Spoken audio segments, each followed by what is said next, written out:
Doctor Mohammad Yunus বাংলাদেশের প্রধান হয়ে উনি সম্মানিত হয়েছে নাকি আমরা সম্মানিত হয়েছি? বলতো কে সম্মানিত হয়েছে? আমরা সম্মানিত হয়েছি। আমাদের একজন পোস্টার বয় আছেন সারা বিশ্বে সবচেয়ে বেশি পরিচিত আজকে আমাদের দেশের প্রধান বর্তমানে ডক্টর মোহাম্মদ ইউনূস। ডক্টর মোহাম্মদ ইউনূসকে 2012 সালে স্কটল্যান্ড গ্লাসগো কানাডিয়ান ইউনিভার্সিটি ওনাকে ভিসি বানিয়েছেন, একটা পাবলিক ইউনিভার্সিটি। সেই ইউনিভার্সিটির সংবিধানে আছে যে ইংল্যান্ডের নাগরিক না হলে সে ভিসি হতে পারবে না। শুধুমাত্র ডক্টর মোহাম্মদ ইউনূসকে প্রধান বানানোর জন্য ওনারা সংবিধান পরিবর্তন করে ওনাকে ভিসি বানিয়েছেন। 105টি বিশ্ববিদ্যালয় 33টি দেশে ওনাকে নিয়ে গবেষণা করা হয়, ওনাকে নিয়ে পড়াশোনা করা হয়। উনি পৃথিবীর সবচেয়ে বৃহৎ 3টি পুরস্কার, এক হচ্ছে নোবেল পুরস্কার, আমেরিকান প্রেসিডেন্সিয়াল অ্যাওয়ার্ড এবং ইংল্যান্ডের সবচেয়ে বড় অ্যাওয়ার্ড, 3টি অ্যাওয়ার্ড পেয়েছেন। পৃথিবীর মাত্র 12 জন মানুষ এই অ্যাওয়ার্ডটি পেয়েছে, মাত্র 12 জন মানুষ।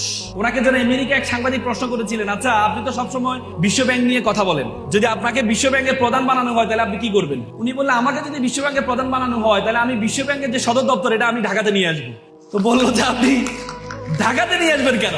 বলতে ঢাকাতে এই জন্য নিয়ে আসবো, বিশ্ব ব্যাংকে চাকরি করে 5,000 লোক, আমি যখন ঢাকাতে নিয়ে আসবো সে 5,000 মধ্যে যারা শুধু চাকরির জন্য চাকরি করে, মানে পার্শ্ববর্তী অফিস আছে এই জন্য চাকরি করে, ডেডিকেশন নাই, এমন 3-4 হাজার লোক চাকরি ছেড়ে দিবে, তারা ঢাকাতে আসতে চাইবে না। তাহলে এক হচ্ছে আমি নতুন করে 3,000 লোক আমি আমার দেশের যারা শিক্ষিত আছে তাদেরকে যুক্ত করতে পারবো, আর যারা ডেডিকেটেড না এদেরকে আমি চাকরি থেকে সরাইতে পারবো। চিন্তা করা যায়? সেটা হচ্ছে আমাদেরই সন্তান ডক্টর মোহাম্মদ ইউনূস। জন্মগ্রহণ করেছে কোথায়? চট্টগ্রামে হাটহাজারী। তার বাবা ছিলেন একটা সওদাগর, মানে জুয়েলারি দোকানদার। আমি কয়েকদিন আগে আফ্রিকা গিয়েছিলাম, আফ্রিকার রুয়ান্ডা, পূর্ব আফ্রিকার একটা দেশ রুয়ান্ডাকে বলে হিডেন প্যারাডাইস অফ আফ্রিকা, মানে আফ্রিকার সবচেয়ে শুদ্ধ জান্নাত বলা হয়। খ্রিস্টান রাষ্ট্র, ছোট্ট একটি রাষ্ট্র, হাজার পাহাড়ের রাষ্ট্র।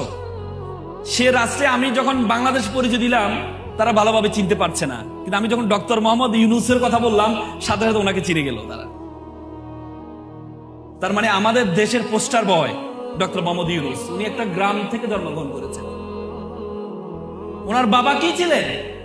তুমি যদি মনে করো তুমি বগুড়া শাহজাহানপুরে জন্মগ্রহণ করেছো, গাবতলীতে জন্মগ্রহণ করেছো, কাহারুলে জন্মগ্রহণ করেছো, তোমাকে দিয়ে পৃথিবীতে নেতৃত্ব দেওয়া সম্ভব, এই চিন্তাটা তোমার সবচেয়ে বড় ভুল ধারণা।